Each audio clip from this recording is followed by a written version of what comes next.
I'm about to show you how the layer by layer method helped Sebastian Lee get the world's best average. Let's get into it. Sebastian starts off with the 3 tips and then begins building his first layer by doing a U move, which solves this big block and this smaller block, which can be inserted like this, which gives him this last layer case.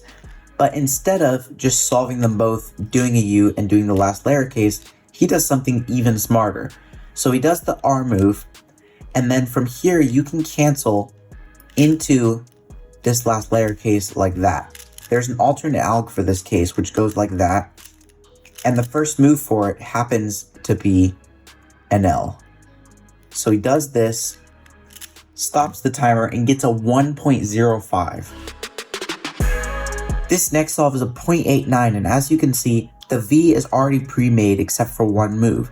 So he does the L tip and the U and B tip simultaneously, inserts that, and then gets the super easy L4E with no AUF. But in the next solve, he does something genius again with the layer by layer method.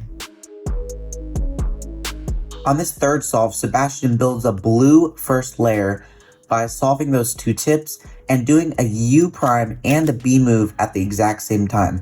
As you can see, the first layer is already forming, and when he puts this one down, it's going to make a giant block right here. So he does this U and B move simultaneous thing, and then does a B and inserts the stuff like that. But instead of putting this left side down, he puts it up. Because as you can notice, this last layer case in layer by layer method is extremely good for canceling. So he does this and then cancels into that case and does a U, extremely spammy and super fast.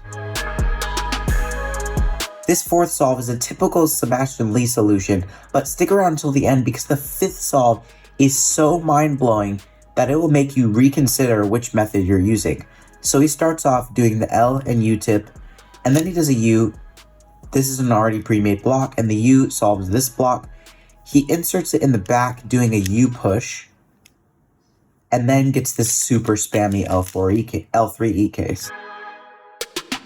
And here it is, solve 5, the holy grail, an objectively optimal pyraminx solve. So he starts off doing the LR and U tips, and then he does the U move to solve these 2 blocks simultaneously. And as you can notice, this edge will come here. So when he does his R and his B prime and his R prime, he gets a last layer skip. But the funny thing that you probably didn't even notice was that this was just a cancel into his last layer case. There are only 3 last layer cases in pyraminx. This one, the other one, and this first one. So it becomes extremely easy to cancel, and the chances of skips are super high. And not only that, 3 out of 5 solves in this 1.07 average, 0.7 off of a sub 1 average, were done using the beginner method. This means that if you ever get a scramble that is super easy to make a layer, you should do it. Because the cases are extremely spammy, you can cancel and you may even get a last layer skip. So take advantage of that alternate method and you will get some amazing solves like this one. If you thought this video was cool, do yourself a favor and check out this video right here, the world record solves. You'll definitely learn some tips there that will help you break your next PR. I'll see you there.